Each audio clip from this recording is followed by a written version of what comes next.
फतेहपुर एक दिन की डीएम बनी आंछा विश्वकर्मा। जी हां, उत्तर प्रदेश इंटरमीडिएट की मेरिट लिस्ट में तीसरा स्थान पाने वाली आंछा विश्वकर्मा को फतेहपुर का एक दिन का डीएम बनाया गया। मुख्य विकास अधिकारी सीधे उनको लेकर के जा रहे हैं। सीधे आप देख सकते हैं आंछा विश्वकर्मा को लेकर के कलेक्ट्रेट पहुंचे हैं मुख्य विकास अधिकारी, और सीधे आप देख सकते हैं यहाँ पर फतेहपुर के जिलाधिकारी रविंद्र सिंह उनको एक दिन का डीएम बनाया है और अपनी कुर्सी पर बिठाया है। सीधे आप देख सकते हैं आंछा विश्वकर्मा ये जिलाधिकारी कार्यालय में प्रवेश किया है और सीधे जिलाधिकारी रविंद्र सिंह ने इनका स्वागत किया है। स्वागत करने के बाद अपनी कुर्सी पर बिठाएं और स्वयं अपनी कुर्सी से हटें। एक दिन की डीएम बनी है आंछा विश्वकर्मा। गुलदस्ता देकर उनका स्वागत कर रहे हैं जिलाधिकारी रविंद्र सिंह। आंछा विश्वकर्मा सुखनंदन सुखरानी इंटरमीडिएट कॉलेज मुस्तफापुर की ये इंटरमीडिएट की छात्रा रही हैं। 2024 में यूपी बोर्ड में तीसरा स्थान मेरिट लिस्ट में पाया है आंछा विश्वकर्मा ने। जेई मेंस भी इन्होंने इस बार क्वालिफाई किया है और भविष्य में ये जिलाधिकारी बनना भी चाह रही हैं और एक दिन का उन्हें जिलाधिकारी बनाया गया है और ये कुर्सी पर विराजमान हुई हैं। सीधे आप देख सकते हैं आंछा विश्वकर्मा कुर्सी पर बैठी हैं और इसके बाद सीधे जन सुनवाई भी तमाम फरियादियों की शिकायतों को सुना है, उनको निस्तारण करने के लिए आदेश भी दिया है आंछा विश्वकर्मा ने। वहीं कुर्सी पर बैठने के बाद मीडिया से रूबरू होते हुए सीधे आंछा विश्वकर्मा ने कहा कि उन्हें बहुत अच्छा लग रहा है इस कुर्सी पर बैठकर और भविष्य में भी वो डीएम बनना चाह रही हैं। इस दौरान कई बिंदुओं पर सीधे रविंद्र सिंह ने उनको बताया है। साथ में मुख्य विकास अधिकारी उप जिलाधिकारी भी मौजूद। इस दौरान मीडिया से कई सवालों के जवाब भी आंछा विश्वकर्मा ने दिया। आखिरी आंसू पर आप सीधे देख सकते हैं।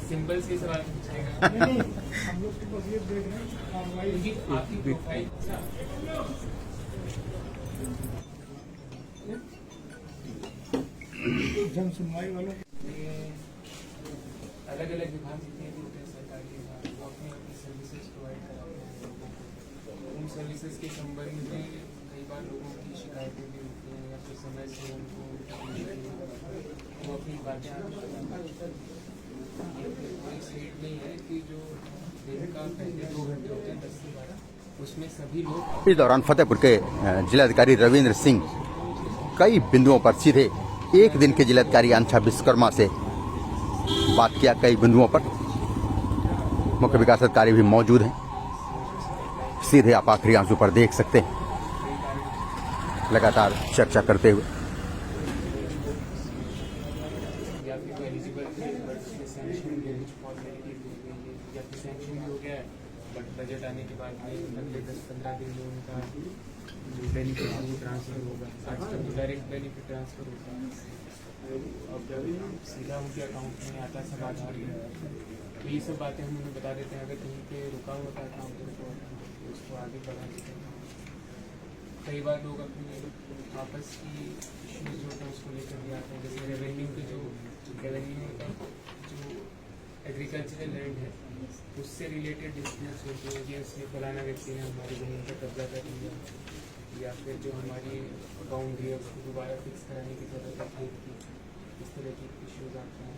फिर कई बार ये होता है कि हमारे नगर पालिका में या फिर नगर पंचायत होती है, गाँव में ग्राम पंचायत होती है, रूरल एरिया में, वहाँ पर हमारे पास में मान लीजिए ड्रेनेज का, वाटर सप्लाई का, रोड का इशू आ रहा है, वो बनवाने की जरूरत है। तो इस तरह की अलग अलग मांगे लेकर आते हैं। तो अभी भी लोग लेकर आएंगे, उसमें सुनेंगे, आते ही देखेंगे।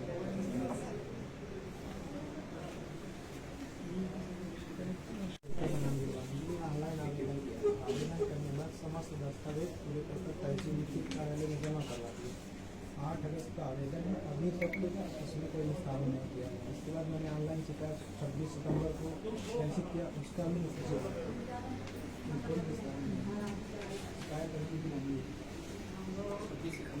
जमा नहीं 26 सितंबर तो अभी तक उसका हुआ नहीं होगा। उसका नियत समय होता है। वैसे तो उसको ऑनलाइन पोर्टल से मिल जाता है लेकिन कुछ लोगों को इतना अच्छे से जागरूकता नहीं होती डिजिटल लिटरेसी के मामले में जो भी, तो वो अपनी समस्याओं को लेकर दोबारा आते हैं। तो हम उन्हें बता देते हैं कि पहले जो निस्तारण आपका हुआ था उसमें ये आख्या दी गई थी कंसर्न अथॉरिटी की रिपोर्ट दी थी कंसर्न डिपार्टमेंट ने। उससे अगर वो सेटिस्फाइड होता तब ठीक है, अदरवाइज अगर लगता है कि नहीं इसका प्रॉपर डिस्पोजल नहीं हुआ है तो फिर इसमें पर्सनली फॉलो अप करते हैं। और बाकी जो जितने भी सीनियर ऑफिसर्स हैं वो भी अपने लेवल से रेगुलरली रैंडमली देखते रहते हैं कि जो डिपार्टमेंट है डिस्पोजल रिपोर्ट्स लगा रहे हैं वो किस प्रकार के लगा रहे हैं।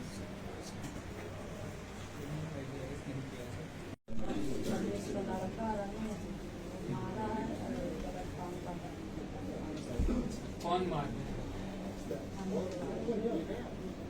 आप अपना नाम पता करेंगे। तो आपने पुलिस को बताया?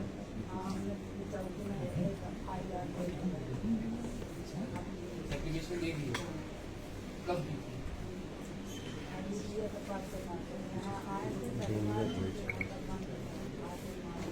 तो इसमें आपने लिखा है कि आपको मंदिर में रात में रहने नहीं देते हैं। तो मंदिर में आप रहते हैं क्या? तो कोई भी नहीं रहता होगा। सब कोई रहता है, साधु संत रहते हैं, मेहनत मजदूरी करके रहते हैं। तो आपके पास रहने की और कोई जगह है? आवास योजना के लिए